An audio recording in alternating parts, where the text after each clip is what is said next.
शव और शिव दोनों राजनीति का अड्डा नहीं है। घटना निश्चित रूप से दुखद हुई, लाखों लोग थे, करोड़ों लोग थे, तो स्वाभाविक रूप से ऐसी परिस्थिति बनती है। सरकार ने अपनी कोशिशें की, उन कोशिशों के आधार पर फिर भी श्रद्धा का यहां उबाल है, सनातन का उबाल है, और ये भारत वर्तमान समय में नया इतिहास सनातन का गढ़ रहा। कल तक जो भारत के हिंदुओं पर मजाक की दृष्टि से देखा जाता था, वही भारत इतना अनूठा और प्रबल हो रहा है कि सनातन को गौरव की दृष्टि से देखकर भारत का परिचय प्रारंभ हो रहा है, वो भी पूरे विश्व में।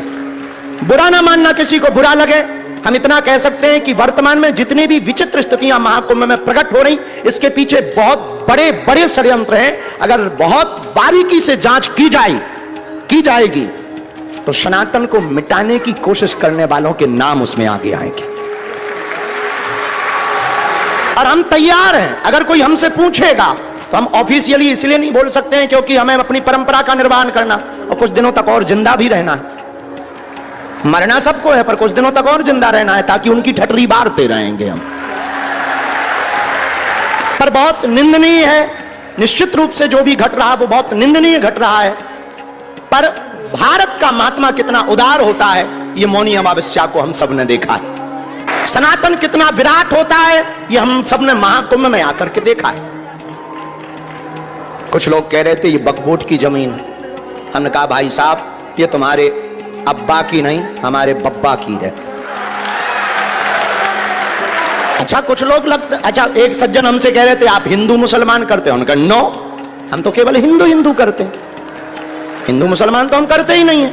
और हमें क्या पड़ी है, हम अपने सनातन का परिचय ये बताना चाह रहे हैं कि हमारा सनातन कितना विराट है, कितना अद्भुत है, कितना भव्य है, कितना दिव्य है कि तुम अपनी माताओं बहनों को मस्जिदों में एंट्री नहीं दिलवा पाए।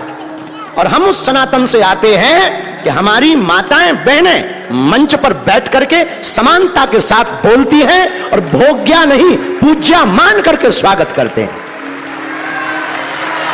और छोड़िए भारतीय माताओं बहनों का तो हम स्वागत करते ही हैं, स्टीव जॉब्स की पत्नी भी आती है तो कमला बना करके माला पहनाकर उसका स्वागत करते हैं, और उसको भी डुबकी लगवाते हैं, उसको भी। तो निश्चित रूप से विचित्र हृदय विदारक घटना है, पर हमें अपनी श्रद्धा को डिगने नहीं देना है।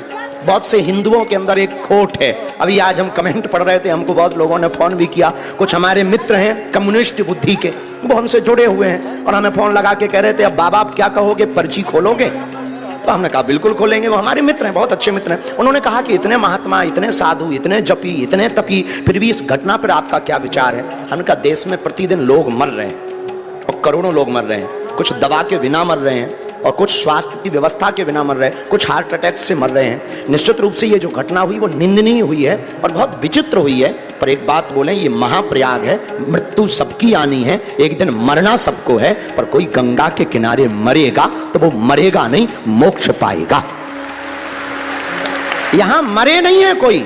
हाँ ये है कि असमय चले गए तो दुख है, पर जाना तो सबको है।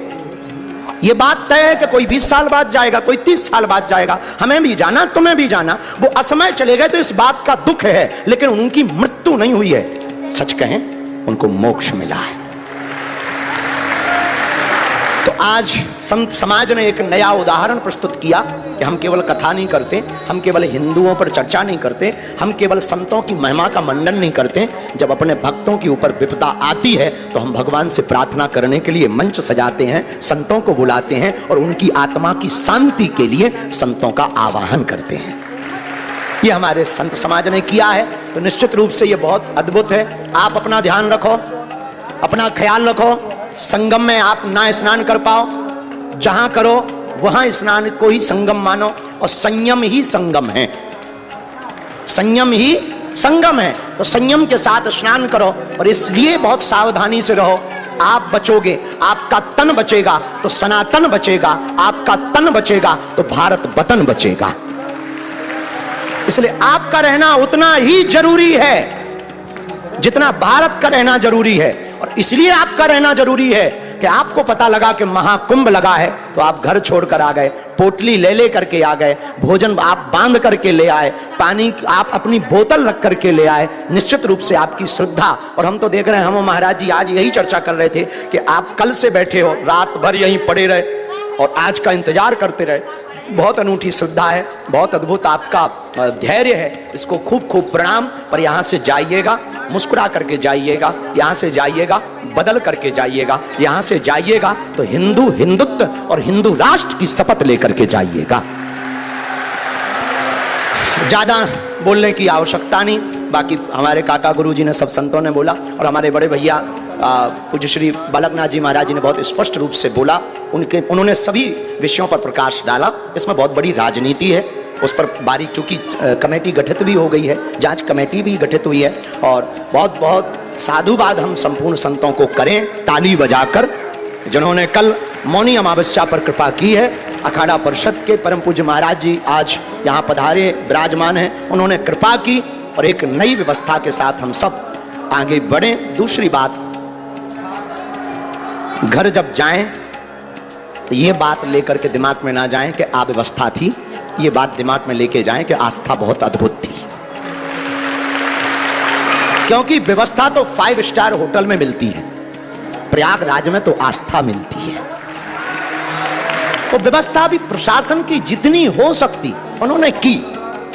हम तो बहुत सहमत हैं, बहुत सहमत हैं। और तत्क्षण 15 मिनट में इतनी भगदड़ को कंट्रोल करना, तुरंत व्यवस्था को सुचारू रूप से संचालित रखना और बहुत जल्दी घायलों को, चोटिल लोगों को अस्पताल तक पहुंचाना, ये प्रशंसनीय है, इसमें कोई संदेह नहीं। तो सरकार को, इस प्रदेश के मुख्यमंत्री जी को, देश के प्रधानमंत्री जी को और जो भी यहाँ सेवा में लगे, प्रत्यक्ष अप्रत्यक्ष, हम यहाँ से बहुत धन्यवाद देते हैं, आप सबको साधुवाद देते हैं। देर ना करें, सूर्य ढल रहा है, मन उमड़ रहा है, फिर भी तन कह रहा है लाख पहनो तुम हमारे जैसे कपड़े या जेवर, पर कहां से लाओगे हिंदुओं सा तेवर।